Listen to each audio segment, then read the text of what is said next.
So, you want to be a dungeon master. So you want to be a dungeon master. So you want to be a dungeon. So you want to be a dungeon master. So, you want to be a dungeon master. That's great. We're here to help. I'm Taylor. And I'm Justin. This week, we're traveling back to the wild west of Reddit. In this episode, we're going to be covering some D&D horror stories that dungeon masters have submitted. But are they really horror stories? Are the DMs fully innocent here? And how could we both avoid these issues proactively and reactively once they do happen? Remember, we have a Discord channel and an email, links in the description, and we invite you to send us your D&D horror stories, questions, homebrew ideas, and more. And now, let's jump right in. But first, always going to be but first. Okay, I want to talk about something. I'm going to get really vulnerable here for a moment and talk about something that happened in our home campaign, something that happened while I was DMing. I was on the clock. And so we had a combat planned, and the players strategized. They utilized the NPCs and the resources available, absolutely slaughtered the competition. I, as the DM, was a little in my feels. I was feeling a little raw at this moment. I didn't love it. I spent about an hour or so before the game finding these monster stats, making tokens, doing my general preparing before any session, especially a combat one, making sure my ducks are in a row.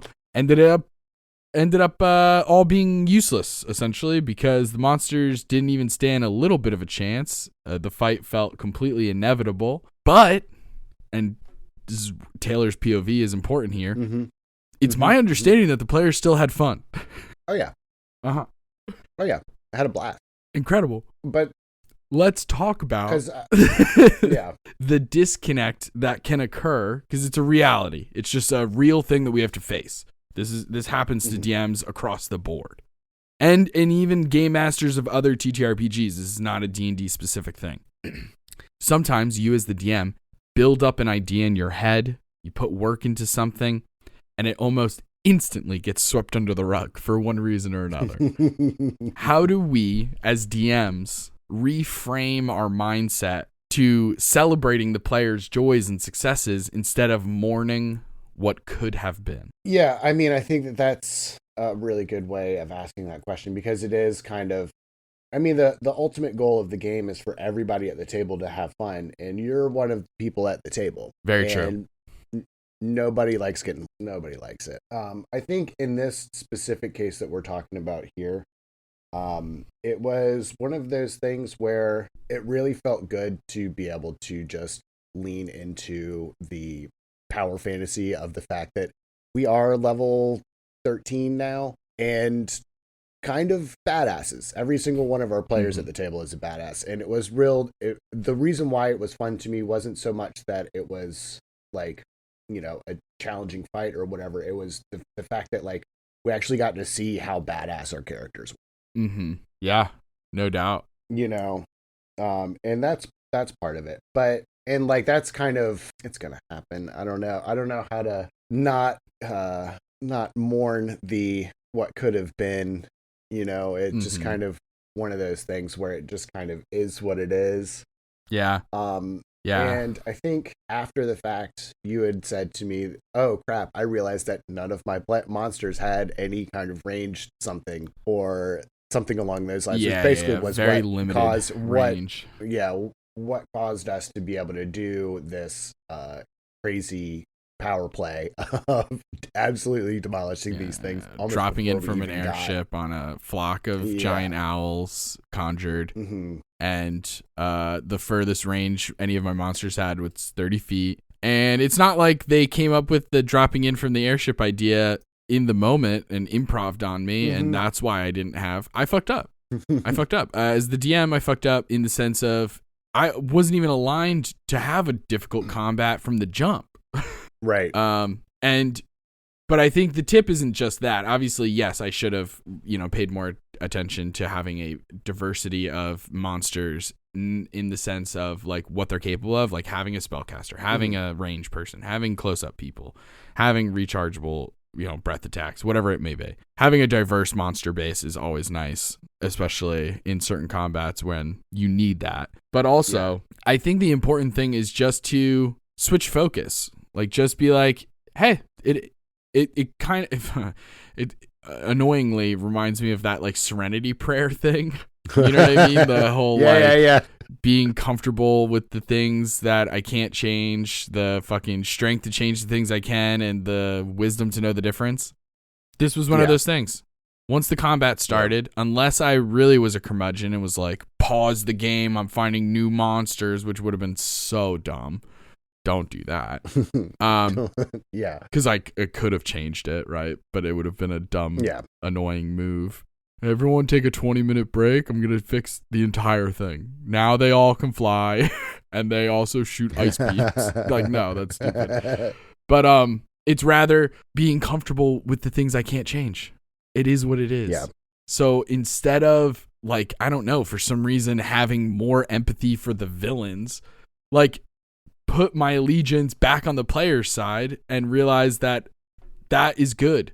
Like, I just think about all of the moments in Dimension 20 is a really great example of Brennan Lee Mulligan being really big on this, even though he doesn't like necessarily say it explicitly out loud. But you can see Brennan celebrating his players' successes rather than like there are times where he jokingly plays that like heel character. And he's like, I'm all the bad guys. I'm going to kill that dog. Or like, I'm rewatching on Sleeping City right now. And I saw that scene. I wanted to send it to you guys and be like, see, I can do it.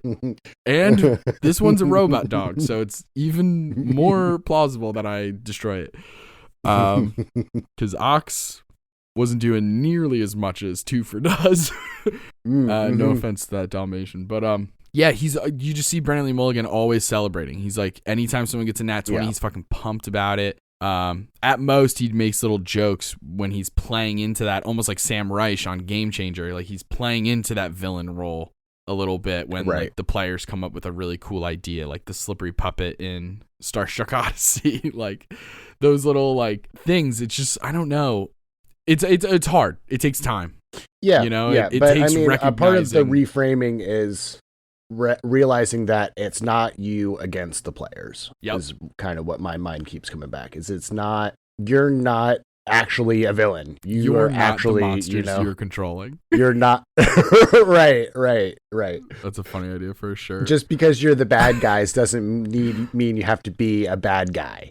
Yeah, like it's okay, even though you came up with these monsters and you came up with their backstory and how their powers would manifest and all this like intricate, scheming. Sometimes the players are just going to thwomp you.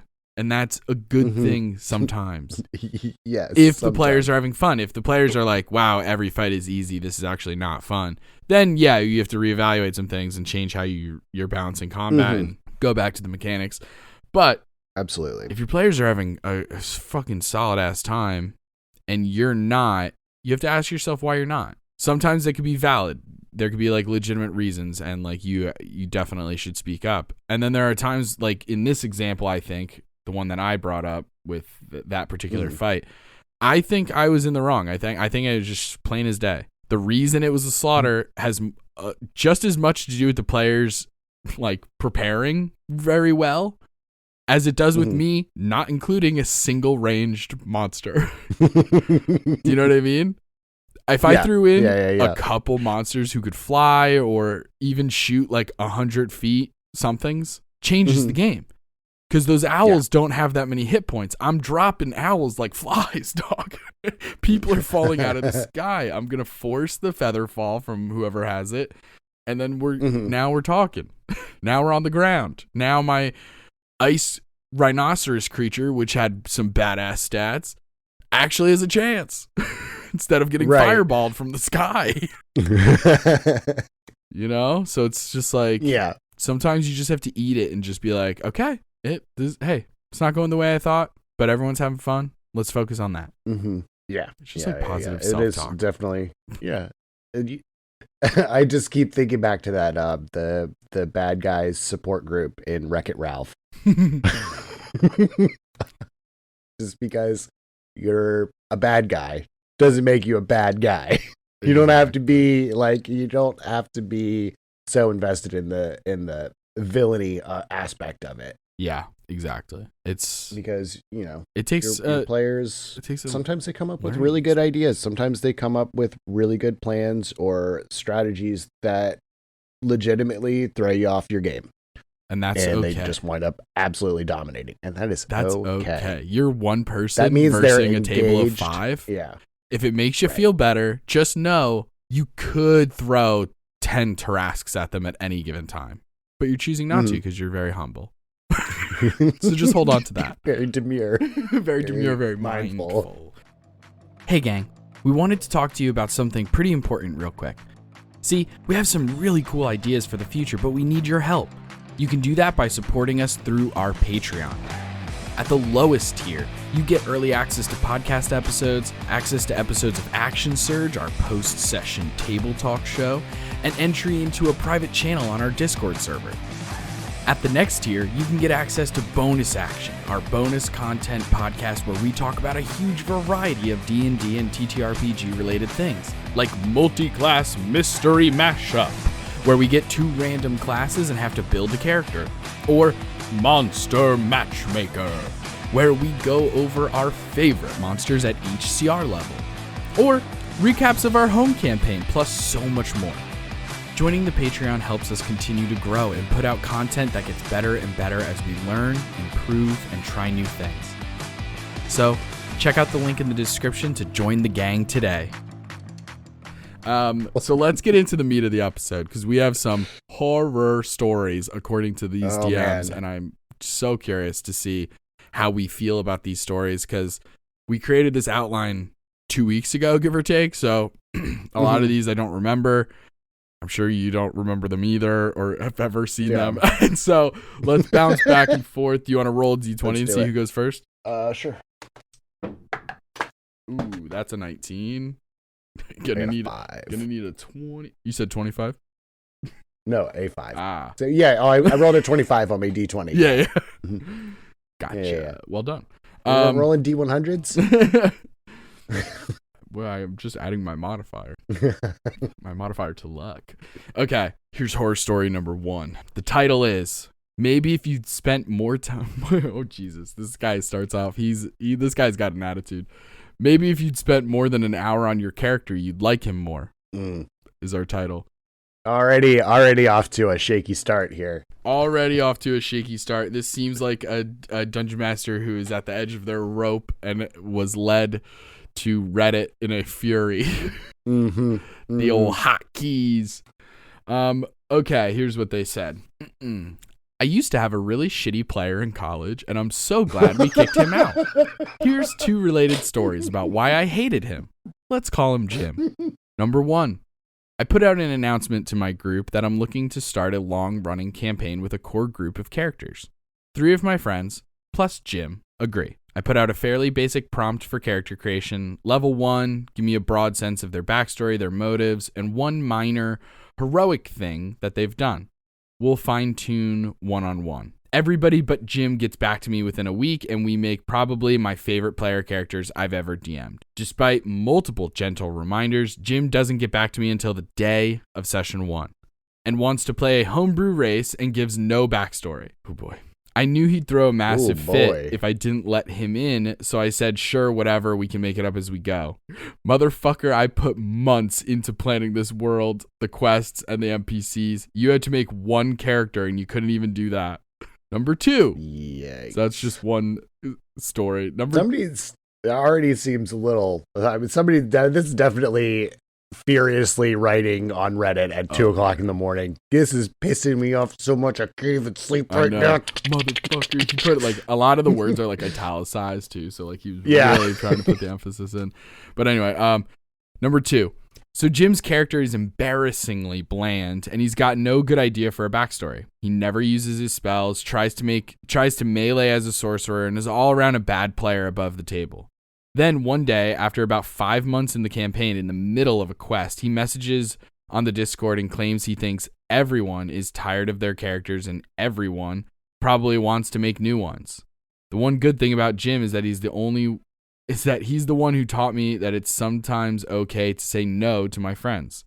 Of course, what I actually said was absolutely not. And he threw a fit.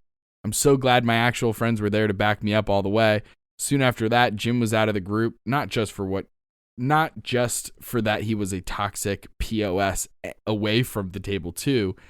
And we went on to make a 10 out of 10 campaign with a tight cast of characters. Woof. Woof. So I think part of the problem is just casting Jim in the first place. Honestly, if in the first bit of it, of, putting out that message of, hey, let me get just a basic breakdown of your characters, what they want to do, what their backstories are and everything. And then he doesn't respond and decides to show up on day one with no backstory and a homebrew race. Sorry, bud. No way. Not a shot. Yeah. Yeah. It just feels like Jim is incredibly disrespectful and at best super thoughtless, like just in his own world. Yeah. Like to give him a very generous read is like maybe he's just incredibly aloof. I don't know. But yeah, I agree with you though. It sounds like Jim is the problem from the get-go, and you inviting Jim or allowing Jim in the table from the get-go caused all of this. You should never have let Jim in the first place, especially when, again, session 1, and the OP writes, I knew he'd throw a massive fit if I didn't let him in. You already knew this. You already knew that he would. And also at the bottom, at the end of 2, he's like, not just for that, he was a toxic POS away from the table too. Yeah, so he's a bad person? Why? So he's, yeah. Why are you playing with bad people? Sorry. Don't play with bad people. I mean, I get that, like, sometimes with friend group dynamics, it's kind of hard to exclude just one person in the group. Oh, yeah. I mean, it can be tricky for sure, but man, as DMs, we know how much work sometimes we put into stuff like this, how much time it takes, effort, just like energy. And so to then have to expend so much energy on like peer mediation, like figuring out the group dynamics, having player to player discussions about how to treat one another and respect at the table, like having to divert so much of your time and energy into stuff like that when it's like, bro, that should be the bar at the fucking ground. We shouldn't be having to have those conversations. Ideally, of course, sometimes you have to, and unfortunately or fortunately, it falls on the DM most of the time. It's a part of the gig that a lot of people don't tell you about, is that sometimes you have to be a peer mediator. Sometimes you have to be like, okay, folks, you use I statements and tell us why you were upset, and then you tell us why you're upset, and we'll find a common ground and whatever it is. But like, yeah, it sounds like Jim is just potentially a bad person, and you're better off not having him at the table. Easier said than done sometimes, but absolutely for the long run, as somebody who's had a toxic person at their table before, it's way smoother when that person's out there. A ton. He's probably one of those classic, oh, that's what my character would do things. Ooh. How do you know what your character would do? You didn't write a backstory. I know. Some of this is just, Jim being incredibly lazy and just... pretty annoying. Not to mention the mentions of, like, Jim always trying to use melee as a sorcerer, never using his spells. Assuming all of that is true from the OP, then, what the fuck? Why are you playing a sorcerer? Like... Right. We've talked about this before. Like it's can be so fun to have a character who has a particular thing they're very bad at, whether that's represented as a dump stat or the way that Dirta in our home game is afraid of heights. Right. Where it could actually like have serious consequences, but also doing those things in a way that doesn't detract from the whole group, make the entire group more vulnerable or weak, and everyone's still having fun. So like if you're like, oh yeah, I'm gonna make intelligence my dump stat, but then I'm gonna be a wizard, it's like you're wrong off the bat. Wrong. Don't do that. Don't do that, because wizards depend on their intelligence. Don't play a wizard. If you want to be a dumb stoopy boy, sorcerer is perfect for you actually. Or bard or something. I mean, even bard makes a little bit less sense because of how good they are at lore stuff, but like regardless, so many different directions you can go into. But when you're like, I'm going to play a weak barbarian, it's like, okay, you think that's fun because it's a cute idea on paper, but it's actually not going to be fun when you're missing every attack and just getting thwomped, Right. and then you can't be the tank for the rest of your party. Now you're affecting everybody. It turns into a whole thing. There might be a system out there where that works. D&D isn't it? Yeah, exactly. Having a dump stat is so fun. That ain't it, bud. But you have to pick what it is, you know? I've had that happen so many times where players ask, because I usually do, like, especially for actual plays, to keep things simple, I usually just do, like, some kind of standard array or something. Mm-hmm. But then every once in a while, you'll have a player be like, can I dump stat my intelligence to be -3? And it's like, are you a fighter? Yeah, fuck it. Why? It's like, go for it. Right. I don't give a shit. That's fine. We have other players in the group who can pick up the slack. Like, it actually will be totally fine. It'll just be a funny moment in the game when I ask for a group intelligence check, you know? And that's fine. Mm-hmm.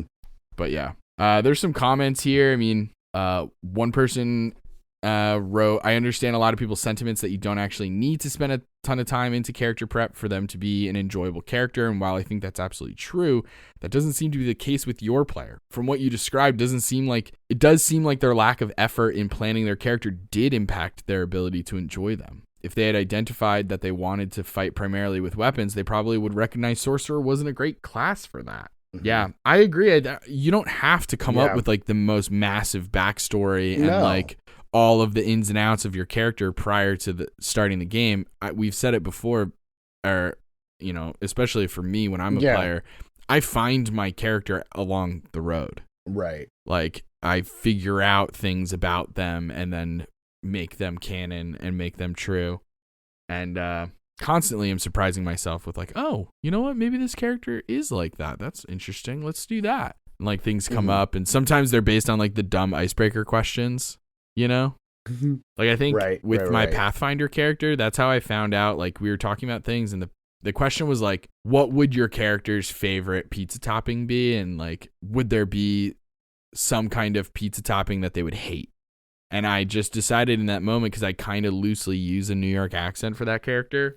So I was like, oh, what if, you know, my character's favorite topping is like pepperoni, like something very staple, and least favorite is pineapple. Don't fucking put pineapple on pizza. It's not pizza. It's disgusting. Da-da-da. Justin feels that way, and so does my character now. And then that built into like, what if the reason I have such strong pizza principles is because I met my wife. I was a delivery boy, and my wife like worked the counter at a pizza place owned by her family, and da-da-da-da. And that, it like, I had no idea how I met my wife, just that I was married. You know what I mean? Like, I didn't have the ins and outs of like how we met, and were we lovers in college, or did we meet later in life? Like, I had none of that figured out. It was just, I have a wife, her name's Valerie. That's it, you know? But as we got to play, I got to create more things. So much fun. Yeah. And that's part of the beauty of D&D is filling in those blanks as you go along. And it's one of the better things about long run campaigns too, of being able to explore these types of kind of interactions and history stuff. Absolutely. Yeah. So overall, I think it says that he gave him a bunch of gentle reminders too, because that's the thing that I would do. I'm a big fan of that. Like, I will put out different things. I'll tag everybody in things. I make sure not to tag everybody too often, but when I need your attention on things, I tag everybody. I'm using Discord for most of this. And then like, I'll privately DM that person if they're not responding. And I always phrase it in like a very corporate-y, nice, kind way of like, hey, when you get a chance, can you go over and fill out the poll? It only has 16 hours left. Right. And so far that's worked. And, you know, eventually you come to realize like which players are better at communication via Discord or whatever you're using. Some people are just like more on it than others, you know? Like, I could send something to Megan or Allie and they're going to get back to me like in an hour. But like, there are other people that I know that if I tag them in the big group thing, I also have to private message them. Like, right from the jump. They're just not going to see it. They're either in so many Discord servers or whatever the issue is. They're not seeing it unless I privately message them. But then they will. So it's just like an extra little thing. Eventually you learn that. Anyway, let's move on to the next one. I think this one speaks for itself for the most part. You don't need all the backstory. It certainly helps. You need something. Yeah. You need something. You need to like your character. I think that's important. Right. Yeah. It doesn't even have to be backstory related, just a mechanic that you're excited about for that character or something along those lines. Like, maybe you're not the strongest role player and that's okay. And, then combat is where you're going to want to shine, because it's all on paper. You can kind of figure out all the stats and stuff. And if you don't, and the one thing that I will say, is this Jim character wanted to change his character. Yeah. Like wanted to change into something else. And maybe that would have gotten him more. It doesn't seem like it because he just seems like he's kind of just a toxic person. Right. And maybe that would have gotten him more engaged in the story. If, eventually, like maybe he didn't have an idea at first. And when you're new to D&D, it's kind of hard to come up with something like that. Yeah. Absolutely, especially so I would have. Yeah, you're gonna find stuff online, and you're gonna start mentioning like water deep, and then the DM has to be like, "That is a specific setting. We're not doing that setting." Right. But yeah, I agree. And I would have allowed him the option, I think, to change his character if he had actually come up with something that seemed fun and more enjoyable for him. I wouldn't have forced the whole table to change characters. Like the other people at the table, if they're having fun as their characters, then by all means stay that character. But if you've got a really bland sorcerer who's not casting spells and you realize, oh, hey, I'd love to, make a character that's actually a fighter or a barbarian so that I can run up and smash stuff and actually do things. Yes, by all means, go ahead, make your new character. Yeah. 100%. But yeah, assuming Jim wasn't a toxic piece of shit outside of the table and in every other way, then I definitely would allow. I always am down for that, especially if there's good story reasons for why you're switching out characters or something like that. I think if you're switching out characters, there comes a certain point where you're like, okay, buddy, what are we doing? Because how many more times do I have to connect one of your characters to this world? You're giving me way more work, and eventually I'm gonna put my foot down. But allowing your players to switch a character every once in a while isn't the end of the world. It's not that big of a deal. Yeah, it's only when they're doing it like 1,000 times where you're like, come on, bro. Yeah. Anyway, let's check out horror story number 2. I actually have one more thing about that. Oh, yes, bring it on. Because my very first time DMing and very first time with a table of people I'll say DMing in 5th edition. And it was kind of my very first group of people, and it was all of their first times in 5th edition as well. Okay. My campaign did have an open door of basically, I made them this like group of, I called them the Kingsguard Irregulars, which are like adventurers that work for the king, but they're like commissioned by the king. They have badges and shit. And basically I was like, okay, well, if we're at a city and you're not crazy about the character that you're playing or whatever, you can just switch out for another Kingsguard, and they're going to go on the mission with you. And they can change that way. So it was, kind of difficult sometimes with, and I really don't think I only had 1 or 2 people actually take me up on it over the course of 2 years. But it's, it's an option of, especially when, like I was saying, when you're new to the game and you're not really sure how stuff works, maybe you build something and it doesn't quite work the way you think it was going to work, or you come up with a different idea for something, Yeah. Having the character list set in stone, it's something that has to be decided on. But like I had decided on this and we had come to it as a consensus as a player group. As a group, we decided this was something we were going to allow. There are some tables where it's not going to make as much sense. Yeah, for sure. But, if you're newer and you're not really sure, by all means, just leave them that open door of like, hey, yeah, I know we've been working on the backstory of this character. Maybe they go off and just do that on their own and somebody else comes in. Yeah, absolutely. An Adventurers Guild. Yeah. Revolving door of characters. That makes sense. Okay. Sick. But anyway, on to the next story, right? Let's do the next. All right. Oh man, this is another winner of a headline here. I have a player that only plays Chad, and it really gets old. I can see that. Yeah, based on the title alone, eventually I would also get a nightmare with this. Nightmare. Okay.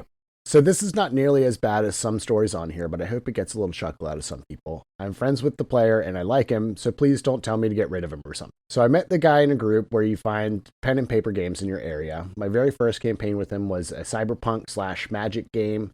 He played a homeless seer and became quite the important character in the lore. In the end, he kind of turned into a god. But I guess that triggered something in him because his next character in the same universe he literally called Chad, wanted to look like the meme, and his whole goal was, as a character, was to become immortal, which he achieved.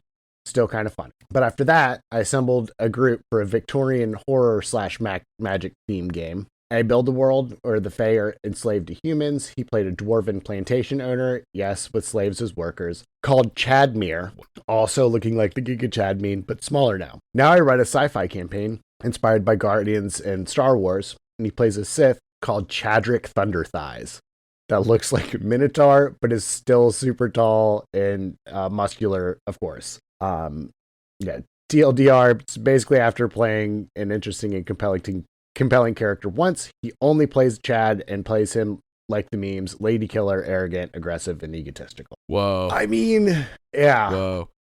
There's a couple things that I think overshadow this entire story. Yeah. I still can't get over the dwarven plantation owner. I built a world where Fae are enslaved to humans. Already weird. This is just me immediately making huge judgment swings based on verbiage. I don't know you, OP. I don't know what your world is like. I don't know you as an individual, but red flags. That's all I'll say. Yeah. Red flags, big time, when you start having entire groups of species being enslaved to others and stuff like that, especially when your players can then own slaves. Whoa, dude. Yeah. Whoa. Because I'm thinking, let's just say, Taylor, you and I, we're two buddies. We go to play in a different person's game, right? The DM says, yeah, and in my world, all elves are slaves to humans, and you guys are playing as humans, so you guys can... Immediately, I'm like, no. Yeah. No, actually. Number one, I'm white, so God forbid this ever sees the fucking light of day. I'm ruined. But even before that, even if like it was really behind feel closed gross doors, doing it. I feel fucking disgusting. No, thank you. I feel gross about it. Yeah. Let's just get that out of the way before getting into the Chad shit. Off the bat, if you got slaves in your game and you're not black and bringing like a huge amount of historical compassion and respect to that entire thing, then fuck off. But that being said, looking at this solely through the lens of Chad, let's talk about it. Oh God, Chad. I don't know. I won't say which character. I think the names won you over. The names are great. I really do love what the last one, Chadrick Thunderthighs. Pretty good. Fuck yeah, that's a great name. That's a solid A+ name. So I don't know. It sounds to me like the DM it doesn't necessarily hate having them at the table. It's just kind of the same character, which can get boring. Yeah. I think that's what would do it for me. Is just playing the same character over and over again, especially when it's like literally the same character. Like you're taking the name and making it fit the setting a little bit, but it's Chad, and you're just playing this meme over and over and over. Yeah. I think at a certain point, I'd be like, bro, you got to play a different character. Like I can't do this again. Because what is the point? Like, now we're gonna see how Chad reacts to an underwater fantasy game. Like, I don't care anymore, man. I'm over Chad. And also the personality in question is a very tiresome personality on its. Yeah. And aggressive, egotistical, arrogant. We've played at tables with characters like this, and I remember there was one time where I remember saying to you after the session, like, I don't know if it's just the character or if I just really don't like this person as a person, because the only interaction I've ever had with them is sitting down at the table. And you were like, no, it's that's the character. But it really does, like, it grates something in me when you play that really better than other people personality. I really don't like that personality. There are certain things it's just hard because it just triggers real things, and then you start to have like character bleed where you're like, this annoys Justin. Not even my character. Right. This is annoying to Justin, and therefore I'm feeling some type of way about X, Y, and Z. It's like, that happens to me sometimes as a player. I mean, there were times when like the person who we kicked out of our home game would DM, and like there were certain times where like things would happen. I'd be like, I'm just gonna kill him. I'm just gonna shoot, and he'd be like, what do you mean? And I'm like, what they're saying is disgusting. I'm killing them. Fireball. Like, Fireball. And it's like, I don't care anymore. Actually, this person has proven themselves to be disgusting. I'm killing them.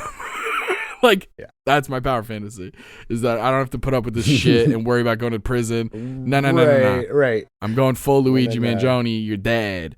Forget about it. But obviously, so for this, something like this, playing Chad specifically over and over again, even more annoying. But it's like, I don't know. Part of me would just want to talk to that person.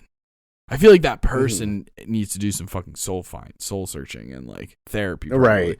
Because it's like, bro, why are you this is your power fantasy, is to be this like quote unquote alpha dude with a chin that looks fake as hell. And like, bro, you're going down a dangerous Probably pipeline. Drives a Cybertruck.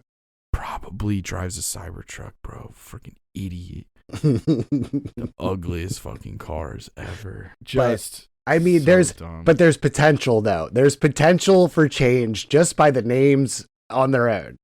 Because there's one comment down here at the bottom. Yoma's had me on your side, but Chadrick Thunder Thighs, Minotaur Dark Lord of the Sith. Nah, I'm on Darth Thunder Thighs side 100%. Hashtag Team Thunder Thighs.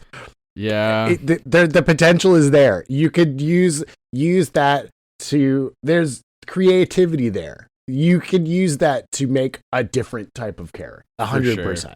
100%, man. It's like when people come in. This is how I feel personally. This is a very much a personal take. This is not a blanket statement, rule, or anything like that. I feel very slightly when people come into my homebrew campaigns and like the world I've created, and they're like, I want to play Naruto in your world. There's a part of me that's like, no. You can play a monk who has shadow clones and has a fox spirit. All this stuff is fine. I need you to make it your own. Yeah. I refuse, depending on the situation, because there are times where I'm like, I don't give a shit. Fucking go for it. And then there are, you know what I mean, other certain players that I would almost like trust more to make it their own. Right.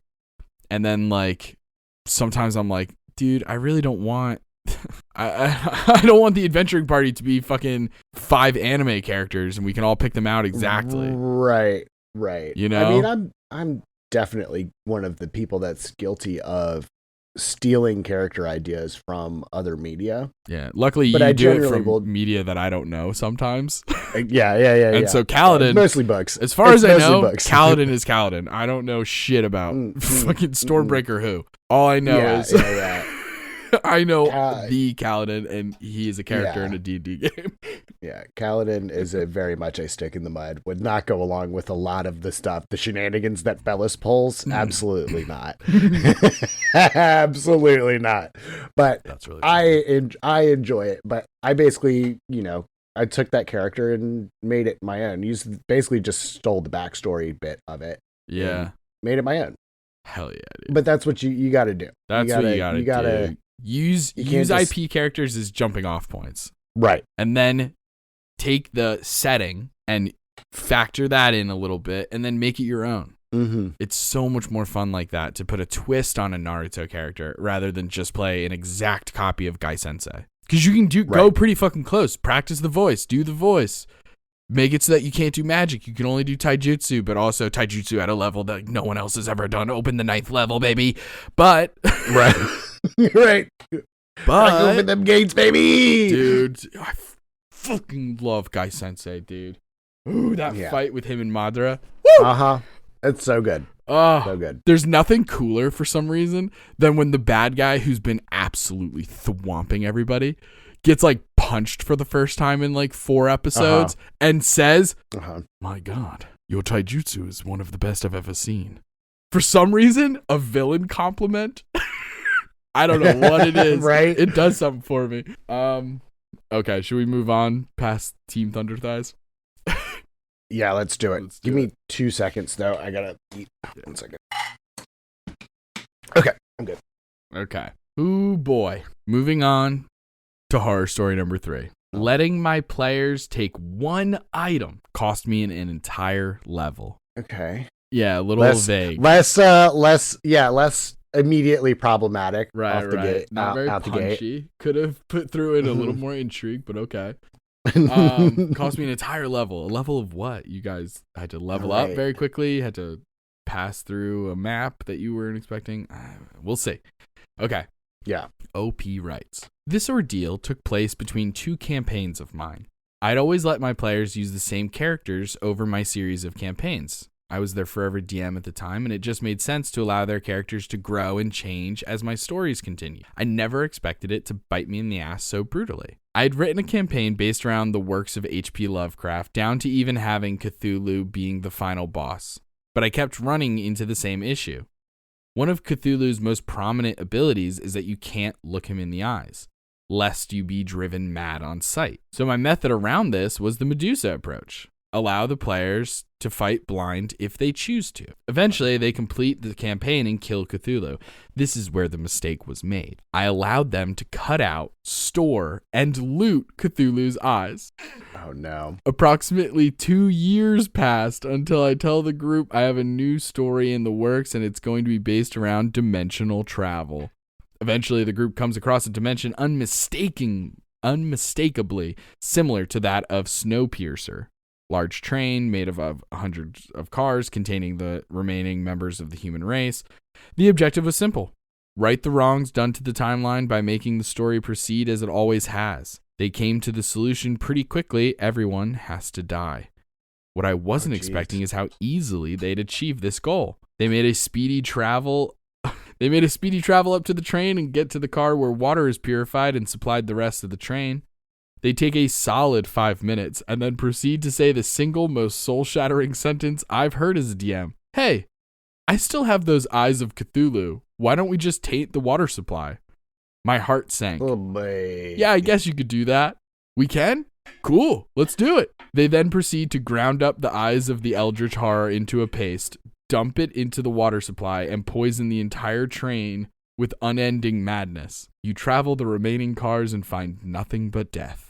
Husbands have killed wives, fathers have killed daughters, and brothers have killed sisters. Yay, they beat the level in one fell swoop.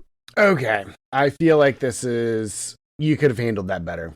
This feels like my but first.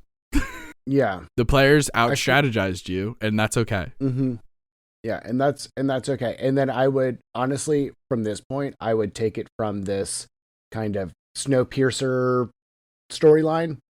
Resident Evil now. Everybody's freaking eldritch zombies at this point. Yeah. Like undead horrors or something along those lines. Because, Cthulhu is a very, strong being. Yeah. It would make sense. It would follow then that, maybe this eye thing that you've come up, this tainting of the water supply with Cthulhu's eyes doesn't have the effect that you expect it to, Yes, it could be, some of the people went crazy mad, but then other people maybe got, just from a viral standpoint, no virus is 100% effective. Like there are going to be people that are either immune or, don't have the same reactions to this taint. Yeah. That's what the first comment says. I won't read the entire thing because the person goes into a lot of detail. But even the first couple lines, I mean, they say, no, you for some reason deciding that this would immediately drive everyone on the train homicidally mad is what cost you. This is very much self-inflicted. Yeah. Firstly, 100%. I rather doubt that it had been established what the effect of ingesting ground up dead Cthulhu eyes would have, if any effect at all, and what sort of dosage would be needed to achieve that effect. So, and then it goes on to talk about how the water supply for an entire train, it would get super diluted. Like if you bring any Mhm. real world science into it, which is true. I thought it was going to go in a totally different direction when as soon as the idea of like, okay, we have these eyes, the whole thing was you couldn't look at the eyes. How does my eating thing, the eyes too. have It's like- anything to do with anything? Exactly. So I think I was expecting them to use it as like a Medusa head. yeah, like a lantern, they- like put it in a fucking Yeah, make necklace. they would out start of it. showing it to people, just make them go crazy. Yeah. But even then, I don't know. Without it being connected to the quote unquote the power source, That's it could the other be thing, that they too, just don't have any effect. Exactly. It There's a million they could ways just you be can do completely this. inert. I think, and Yeah. I've talked about this in the past. There's a couple free PDFs available online if you Bing Creature Loot 5e or Bing Creature Loot 5e Volo's Guide to Monsters or so on and so forth. And there's a ton of incredible resources out there for free that can show you different ideas of things that you can quote unquote like harvest from monsters after the kill, in addition to Right. just like they have a sword. But also, like, you can take out the troll's heart, and here's what it does if you bring it to a master craftsman, and all this cool shit. Mhm. A lot of them are OP as hell, because the monsters having the ability to turn people to stone is one thing. Like, at will, I mean. But Right. giving it to players is now crazy. There's a reason insane. Flesh to Stone is a Absolutely 6th level spell bananas. that only affects one person. Giving them Right. limited uses of Medusa would break the game. So you have to be really careful about stuff like that, especially if you're having them carry over things between campaigns. Mhm. The idea of precedence is even more important in that scenario, and which Yes. magic Yes. items you give and stuff like that, because they carry over. So now, You're in a different universe. Cthulhu's eyes have no effect here. yeah, it's a little It could weird be- to have them yeah. carry over specifically magic items. I like the idea I of them feel like this characters is just carrying a s- over. I think that's a cool idea. Yeah. Like that would be fun if It- you guys got this to play your feels- Sword Coast Coup oh. characters, but in Sphinx City. That's a really fun idea because it's like That a is a fun really fun experiment of idea. like how would Cal Right. look in Sphinx City? You know, like Mhm. what would be different about Cal? And same for Fellis and so on and so forth. Like would Fellis go full social media influencer? Is she just like a full content creator? Or is she like a runway model? Absolutely. Like how Right, does right, she right. play into the modern magical setting? So that it's a fun idea. Carrying over every single thing though, you're asking for trouble. Yeah, it's you really You're are asking kind of for asking for trouble. trouble. I having been in the forever DM role of especially, learning how to DM and, this idea that they have of basically jumping from world to world or, each campaign is a little bit different. And from what it seems like, each campaign is like a level. So this is different than what our campaign is, where it's, we are still playing 4 years later, the same characters, same setting, same story. Yeah. Looks like this person wants to do more stories, but not necessarily go through all the rigmarole of having everybody roll up new characters and all that stuff. And that's totally valid. Yeah. But yeah, you gotta worry about that. Like you were saying, the precedence aspect of it, because if you allow them to do it with this story, what's going to happen 2 or 3 stories down the line when they try to pull some same kind of shenanigans? Yeah, 100%. Yeah, there's a lot of interesting assumptions in this particular post in regards of how the Cthulhu eyes would work. It seems like most of the comments are just about that. Just about people being like, hey, DM, can we grind up Cthulhu's eyes and dump them in the water? Sure, but why? To inflict his eyesight-induced madness. Well, if they're ground up and in the water, then no one's looking into the eyes. So, yes, Right. you can do that, but I don't understand why. You give the entire train dysentery. Great job. Yeah. And it's like, listen, You move car to car and everybody is just shitting their brains out. anytime that you feel this urge to give your party members a really powerful thing, make it a consumable. Just in this, not that literally you consume it, but just in the sense of Yeah. it's one and done. Right. It makes it so much easier. Or you can put like an insane charge on it. You can only use it once every 7 days or something crazy. But like, I'm a fan of crazy cooldowns on stuff because, so and it depends. Sometimes they are just consumable, but other times like players really are it's mainly for stuff that they've specifically requested or have gone to shops to get created or whatever, With those, I'm a little more lenient because we've had time to talk about it and this, that, and Mhm. the third. And the balance of it would be, okay, yeah, you can use it once, but then it's, you can't use it again for a full, in-world week Right. before it's usable again. I think, using the cooldowns is something that makes items and stuff a lot easier to homebrew. Because I know me and Connie got in a discussion about it because she lets her players homebrew spells. Mm. And some of those spells that she's talking about it's crazy that I don't know. Homebrewing spells adds a whole nother level of things because with a spell, you're just dealing with spell slots. Even if you make it a 6-level spell, they can use that again tomorrow. Yeah, no doubt. No doubt. Yeah, homebrewing spells is interesting because there's like the easy way to do it, the same way that you can make an easy homebrew magic item where you're just kind of taking an existing one and changing one aspect. You know what I mean? Mhm. Fireball into frostball. That's a homebrew spell, but it's all I did was change it from fire to cold damage. That's a no-brainer. Right. You can let your players do that all day, right? Yeah. I want to play a sorcerer who's all ice-based. Can I change the fire spells to doing cold? Yes. 9 times out of 10, yes, Absolutely, you can because do that. Yeah, you've changed nothing but the damage type.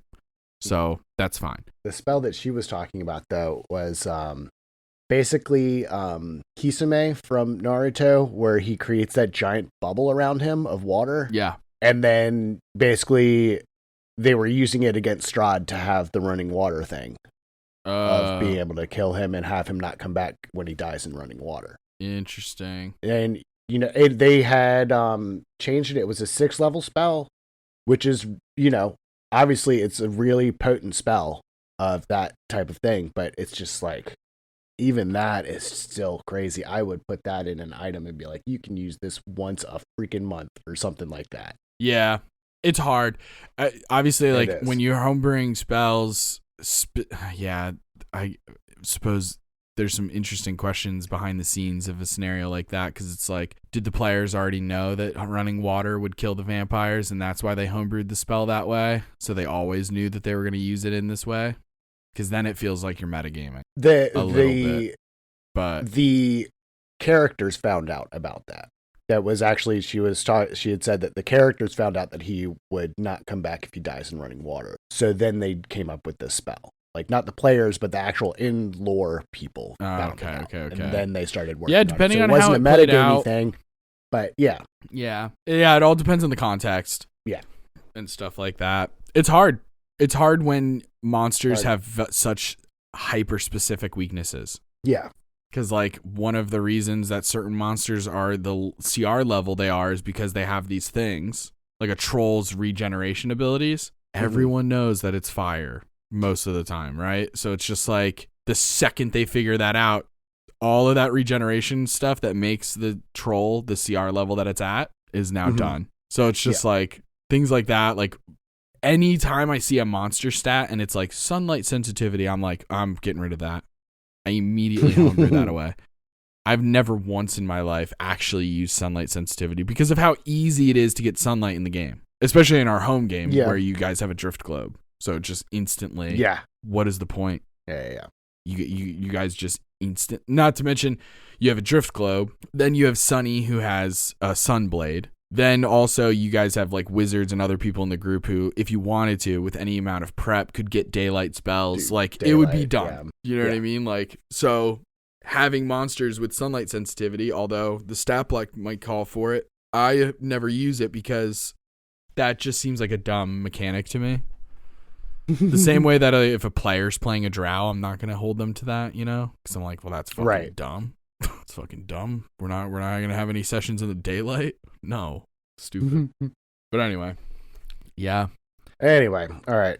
One more? Or? Yeah, let's do one more. Let's bang one more out. I think this next one's juicy. Juicy. All right. Given the headline, maybe not the word I would use, but all right. So, my player fell in love with me, the DM, but I'm married and one of the players is my husband. Ooh. Juicy. Juicy. All right. Juicy not in a good way. This is juicy in a scandalous way. Yeah. This is like juicy. So, I'm a gossip queen. I'm by the water cooler. Somebody's telling me this story and I'm going, ooh, this is juicy. That kind of juicy. Not juicy Gotcha. like, aw. Yeah. Not that kind. So I'm typing this on mobile, so apologies for the formatting, blah, blah, blah, blah. I've been playing D&D with my husband for 5 years, and this is my first campaign DMing.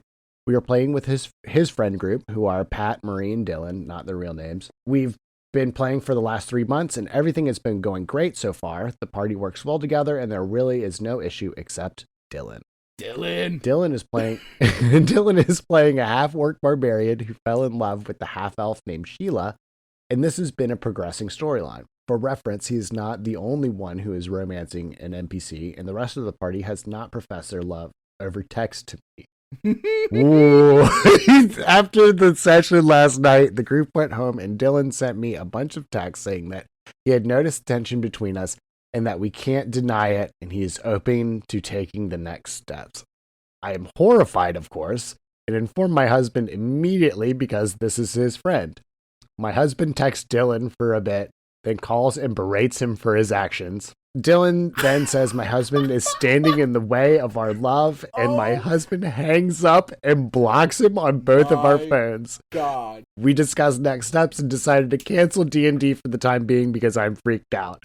The rest of the group are understanding, but man, this has been a weird Christmas. Holy shit. Juicy. Juicy. Okay, I'll agree. I'll agree. Juicy. Whoa, dude. Dylan. Wow. Read the room, dog. Bruh. Yeah. Yeah, Read I think this kind of gets realize into that that. the husband is in the room. It's literally right there. He's literally right there. Oh my God, bro. It just kept getting crazier and crazier. Yeah. Really- Yeah. This is a case of character bleed gone wrong. Character bleed gone very wrong. Character bleed most of the terribly- time goes wrong. This is when it goes across the line. You gotta cancel the You have to cancel the insane. Yeah, you gotta. Yeah. It's a weird Christmas. Whoa, dude. Jeez. Oh my God. Holy crap. Now, this is such an interesting thing. Now, I know, Taylor, based on your own personal preferences and comfort levels and stuff like that, not a huge flirter when it comes to D&D. Is that fair to say? Yeah. That is very fair to say. I love flirting sometimes. I'm into it. I like it as a player. I like it player to player, depending on the player, of course. And I like it DM to player in both directions, for me personally, right? Depending on my comfort level with that human who's playing the characters. You know what I mean? Right. Like, I'm not just going to do it to a total stranger that I don't know, because I don't know our comfort level. I don't know where we stand, that kind of stuff. However, I do think I can kind of see how this would happen in the sense Dylan's in the wrong here, but like I can see how this can happen where you start to confuse some feelings. You start projecting a little bit. You start to muddle up your character and your real life feelings, especially when the DM, this object of your affection, not to call them an object, holy shit, this person of your affection. Yeah, how dare you? I know, I fucked up. I'm trying to do better. This person of your affection, this like the DM who you're attracted to, presumably, is flirting back with you because they're playing a character. Yeah. So you have to take your head out of your ass and realize they're playing a character. They're also flirting with everybody else at the table. I'm also playing a game with their husband. So presumably, the husband would know if something was up. Dylan's missing all the flags because he's like, I'm noticing tension. We just need to come out about it. We just need to run away together. And then the husband gets on the phone and is like, bro, she told me what you texted her. What the hell, dude? And he's like, you're standing in the way of our love. Dude, you're not a half orc. Calm down. Yeah. This is like another, like just one of those classic examples. You need to go out and touch grass and go have some other interactions with other people, because that's really, I feel like that's kind of what has happened with Dylan here, is that he's gotten the D&D and real life conflated in his mind and thinks that this D&D and these D&D interactions are actually real life interactions, and it's not. It's game. Yeah. You know what? In a very Yeah. similar way to what you were just saying, this feels like somebody who would confuse a coworker being nice with them with having a crush on them. Right. You know what I mean? Like the way that, like, you're like, oh my God, the server is fucking flirting with me. I'm going to give her my number and ask her out. And it's like, dog, she works for tips. Like she's being nice. She's nice to everybody. That's not right. It's not always flirting. Sometimes women are just nice and that's not flirting. And you need to calm down. Right. Right. Do you know what I mean? Right. And I've been there as a non-binary bisexual person who thinks women are just the bee's knees. There are times when a woman is just nice and I fall in love. But luckily I have another part of my brain that goes, you're an idiot. You just fell in love with her because she has a pretty smile and was nice to you. You know that this is not flirting. This isn't actually meaning it. You know what I mean? Luckily, I have backup systems to kick in to be like, calm down. Right. Actually, calm down. Stop planning wedding venues, you piece of shit. No reason to get the honeymoon prepared. You just met. She's being nice to you because she's an employee and she has decent customer service. Stop freaking out. So, like, I think that's a part of what's happening here with Dylan is that Dylan is just, like, not used to attractive people being nice to him. Especially in a D&D sense where, like, yeah, you're this elven, a half-elf named Sheila that you have fallen in love with. You guys are saying I love you to each other. You guys are, fading to black when you get a hotel room together. So, like, that can be confusing, I guess, but you just have to, listen, I'm going to say to you the same thing I said to my dad when he said, son, these Mortal Kombat games are too violent. I say, Dad, I know it's a video game. Just because I do it in the video game doesn't mean I'm going to do it in real life. That you're talking to me like I'm a crazy person, like I'm dumb. Just because I do some wild shit in Grand Theft Auto doesn't mean I would ever do it in real life. I've also had that conversation with my dad of Grand Theft Auto. He's like, do you want to go out and do this stuff in real life? I'm like, no, not even a little bit. Where am I going to get my hands in an RPG? I'm terrified of crazy. Right. In this game, it just goes wasted, and then I just come back with a little bit less money, but I already have so much money, it's fine. Right. Yeah, no. Oh, I just hit up, down, BA, square, whatever the hell the cheat codes were back in the day. Man, this is a wild one, dude. One of the comments, from a person just goes, it's like a conversation, it's written like a drama, just says, barista, coffee for Jeff, she remembered my name. Just like that is exactly what Dylan is doing here. Dylan is confusing normal amounts of role play as real life flirting, and it's just a silly thing. It's easy to laugh at, but obviously, how uncomfortable for this DM. Just the amount of discomfort that this situation puts you in. It's your husband's friend, so now there's dynamic that the husband and the friend have to have now. That affects the other friends in the group, affects your entire DMing table. Like, that's a weird Christmas. It's a weird Christmas. It's a weird Christmas, man. Yeah, no, it's definitely uncomfortable and not this. Yeah. They even feel really bad for her. Like, seriously, one person even comments saying, weird AF. Sorry you're having to deal with this. Sounds like you're both responding correctly, as in like her and her husband. It sounds like maybe just eject this dude from the group and keep going, just write him out. And the OP responded and said, that is probably what we will do, but I am sad my first time DMing has been tainted because of this. And that makes me sad too. Like you encountered a 1 in a million situation, maybe not 1 in a million. I don't want to give a statistic that I've just made up, but a fairly rare situation has occurred to you, and it potentially sours your whole experience with D&D, and that sucks. Wow. Yeah, it's just one of those things you just have to understand. Like, you just kind of get that from the beginning. Even to the point of like just checking with people to make sure that they're comfortable with flirting and stuff like that. That's why it's a part of our consent and safety checklist for all of our actual plays and stuff. Right. Because you never know. You never know how somebody's going to feel about being flirted with. Right? Or like how aggressive you can get with it and stuff like that is like, and it's like, you can feel it out, or you can just ask up front because that's the safer bet. And that's why we're such big proponents of having a checklist of safety and consent. Session things. 0. Yeah. To talk about. You can make a Google Doc, just have everyone fill it out. go over the most important things, the big red flags and stuff like that. And also take into you as the DM, your own comfort levels with things like that. Like, you know, if Taylor DMs a game versus me DMing a game, there are certain things that may or may not show up in the show because of our own personal comfort levels, regardless of how the players feel. Right. You know, but maybe that's a conversation I have with Taylor. Hey, Taylor, you're DMing this game for 4 episodes.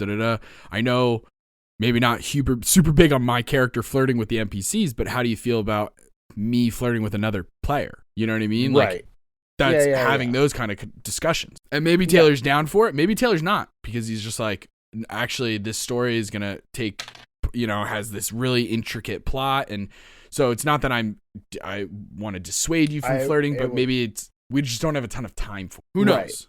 Right. Yeah. And that is super valid. I don't think I would ever, as long as the other player is okay with it, then it would be, you know, that's, you know, between you and the other player. 100%. And that's kind of how I would address something like that, because I really am not very comfortable with flirting or, you know, romancing other people at the table. Yeah. And it's especially, you know, now that we're using cameras most of the time. Yeah. Just like straight up looking to their eyes. Listen, Daniel, I need to tell you something. Like crazy. No, that's Daniel, so why'd funny. you name your character after yourself? This makes it twice as awkward. So funny. Yeah, I'm playing in a game right now. It's not D&D. It's actually a different system called The Crypt Has Opened by our friends over at When Suddenly Games. Go check them out. Jeff Baker. Tell him Justin sent you. Tell him that you love D&D the most, just because that'll piss him off, because I have a fun relationship with Jeff where I just piss him off by loving D&D more than anything else in the world. But I'm playing in an actual play of his, and it's being pre-recorded. It's going on right now. We have the final episode. The finale is tomorrow, actually, being recorded at least. And early on, me and another player, a absolute gentleman by the name of Colin. Taylor, you've probably seen his stuff on TikTok. I'll have to show you something to reorient you. But we decided that we would be a romantic thing. Like, it'll be a very, like, will they, won't they kind of thing throughout the show. And then at the very end, we get together. And we decided that early on because we just thought it would be almost more funny than anything else. Like, less about romance and so much more about comedy. Because our characters could not be more, like, diametrically opposed. We are not a good candidates for each other, and it's so funny. He comes from family, went to the Ivy League wizard school, all this stuff. I dropped out. I'm a dumpster wizard. I steal cigarette butts from raccoons so that I can smoke them. Like, just an absolute scumbag. So our characters could not be more opposed. But in one episode, I got another PC to give me a tattoo on my arm, and the tattoo reads, "Do you like me? Check this box for yes. Check this box for no. And check this box for maybe." Yep. Instead of sending a note, I got a tattoo. Right. And then in the final episode tomorrow, when we record this, I'll give the future love of my life the tattoo gun and have them finish the tattoo by checking which box. And it's just this really silly idea that I had. I was like, God, that's so funny. What if they check no? All the better for the story. That's so funny. Because now it's permanently on my body. For the rest of your life. Hell You yeah. just gotta look down. Crap. But yeah. The one that got away. So funny. Sometimes it can be really funny. Sometimes it adds to the story in a big way. I mean, Mall Madness had a cute little romance story going on. Our home campaign has some cute little story love lines that go on mainly between PCs and NPCs. But still, I mean, it can be a really fun thing to add to your game.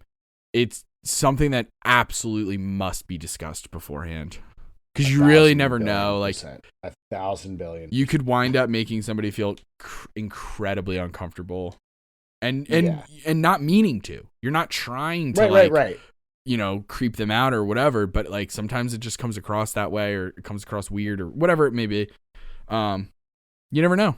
Sometimes you have players who are ace, those consent sheets, who are just like ace or aromantic, and they just like genuinely aren't into that. It's not even like a comfort level of like, oh, I just don't feel comfortable flirting with people on camera, It could just be like, I genuinely dislike it. So like, you never know. Conversations, communication, always key. Speaking of communication, send us your email, send us your cool stories, horror stories, but also good stories. I want to hear about your best combats. I want to hear about your funnest ideas, your greatest homebrew achievements, whatever they are. Send them to us at soyouwannabeadm@gmail.com. We also have a Discord server. Links are all in the description. For example, did you know that Fresca is America's #1 grapefruit flavored beverage? That's something you could find out. I wondered if you were gonna. Yeah. Anyway, you can check us out on TikTok and Instagram as well at Soyouwannabeadm. You can also check out our Patreon. Check out we've got merch now. Woo! That's also available. Woo! You can find all those links and stuff in the description. If you like the episode, don't forget to give us 5 stars in your review wherever you found us, and join us next time for more Dungeon Master tips and tricks. Bye. And now I have the honor of giving a shout out to the members of our Patreon gang. Nub Muffins, may Palor's light shine upon you. And then there's Tappy, Elijah, and Molly. We appreciate each and every one of you. Tune in next time for more tips and tricks from So You Wanna Be a DM.